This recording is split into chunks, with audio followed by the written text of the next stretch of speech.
What is up, guys? Eric here from Real Film Reviews, bringing you another movie review, this time for the new John Krasinski film, A Quiet Place. A Quiet Place is written and directed by John Krasinski, also stars Emily Blunt, Millicent Simmons, and Noah Jupe. The film tells the story of two parents, Emily Blunt and John Krasinski, real-life husband and wife in the film, and their children, and them trying to survive this very harsh world. The world basically is a world in which no sound can exist. There are monsters that have come from somewhere, and if you make too loud of a sound, they will come from who knows how far away to destroy the thing that made that sound. Because of this, they have to come up with very innovative and strange ways to live, like walking on sand and having specific markers for where they're allowed to step on wooden floors and things like that, because any sound that's loud enough will bring the creatures to them. Now, based on that plot description, you can probably guess that the innovation of this film in the way it does its storytelling is what makes it so great, and why I genuinely think this film could be a modern classic in the horror genre. The movie doesn't use anything.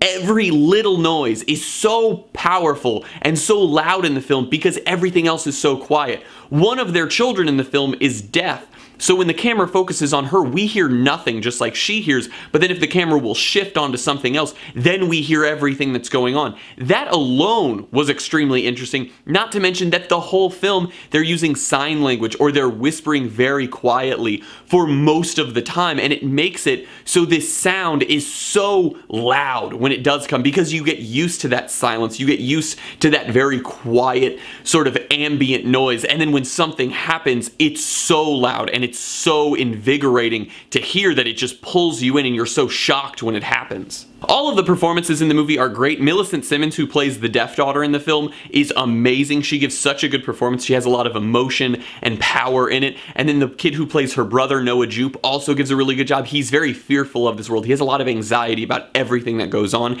And I think that it's captured very well, and I think his performance sells it perfectly, because I was a very nervous little kid, and the way this kid portrayed it felt exactly like what I remember it being like when I was a kid. And then, as is expected, John Krasinski and Emily Blunt both give phenomenal performances in this film. I genuinely don't think the acting could have been better in this film. I think all of the actors, which you can count on one hand, are what carry this film, because the story of it is so simple. But I really love that, because I feel like so many movies nowadays, regardless of what they are trying so hard to sort of build some sort of universe so they can make multiple movies out of it. This is just a one-hit genre piece of a thriller horror film, and I love that about it, because this movie could have taken so much time to just build all of this stuff and build this world with these monsters and the story that happened, but instead all we get are little snippets of old newspapers sitting on counters, or John Krasinski's office where he's trying to figure out what to do to sort of escape where they are.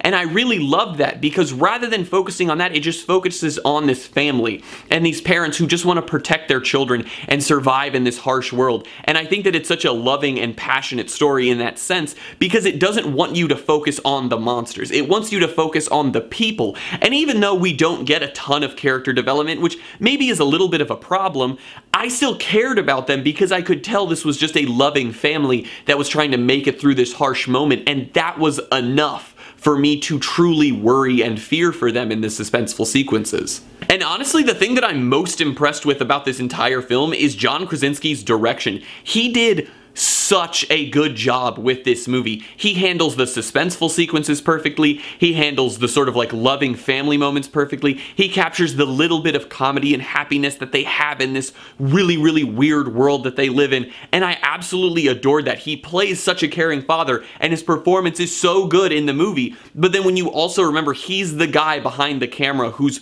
making this film, it's even more impressive. And I have to just give massive props to John Krasinski. I think he's truly becoming one of the top talents in Hollywood, and I feel like saying that, a lot of people will be like, you're crazy to say that, but genuinely, if you look at the trajectory of his career, after this movie, people will be very willing to let John Krasinski make what he wants, and I think that giving him that, you know, sort of freedom in his art is amazing, because this movie was so good and it's made so much money, which makes me very happy, and I think Krasinski, sort of, the sky's the limit for him at this moment. Now, as I said, I do think that the character development will be something that a lot of people pick at as something that's wrong with the film. It didn't personally bother me because it treated all the characters sort of as one family unit rather than each one needing sort of like their own development. I was happy enough with that. I cared about the characters. However, I can totally understand why someone would feel that way. One of the other things that I'm sure is going to get picked at constantly is all the little things where people are like, oh, why'd you do that in this scene when you could have done this and that wouldn't have happened? Or like, this little decision that this character made was really stupid. It's a horror suspense film. I genuinely feel like those criticisms make sense when you look at it in a realistic manner, but it's supposed to be an entertaining film, and so I can sort of look past those small things where you could say this part should have been changed because it would have made more sense if they did this. It's supposed to be an entertaining film, and not necessarily doing those things would make it as entertaining. The film is supposed to entertain us, it's supposed to keep us on the edge of our seat, and it succeeded in that. The only two real issues that I had with the film, one of them is that it's not very scary. The film is very much so a thriller and not a horror film. I know it will be put into that genre slash, thriller slash horror. It's not gonna scare you, for like a longing thing. It's more like you're super duper on the edge of your seat during the suspenseful sequences. This movie is probably the most suspenseful thing that I've seen since I watched the highway sequence in Nocturnal Animals, which was my favorite scene of 2016. And I think that this movie really succeeded in the suspense. This is an insanely suspenseful film. Horror and sort of scares wise, it's not really going to terrify you or anything, but I don't think that that hurts it that much. The only other thing that I'm worried about, and this isn't sort of something definitive, but to me this film seems like a film that might not have that much rewatchability, because you're so on the edge of your seat and there's so much suspense the first time you watch it, that I'm worried that when you go to rewatch it, it won't be there and sort of the magic will have dissipated. It's not saying that this movie's not worth seeing at all. This movie is amazing and I highly recommend it. It's more just, I think maybe in the long run it will be remembered as an amazing horror film, and I hope it has that lasting thing, but I'll have to see it a couple more times before I truly know that. I'm gonna give A Quiet Place an A.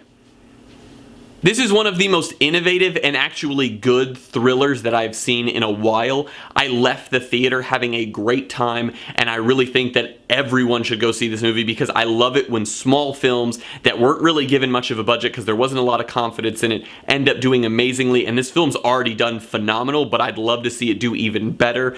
And it doesn't hurt that this movie has two of my favorite talents. I love Emily Blunt. I think she's so talented, and also John Krasinski's just like the most lovable guy, and I think he's genuinely extremely talented, and I can't wait to see where he goes from here. Well guys, as always, I'm Eric. If you enjoyed this review, please do like, subscribe, comment down below what you thought of A Quiet Place, share everything we do here on Real Film Reviews, and hope to see you guys later.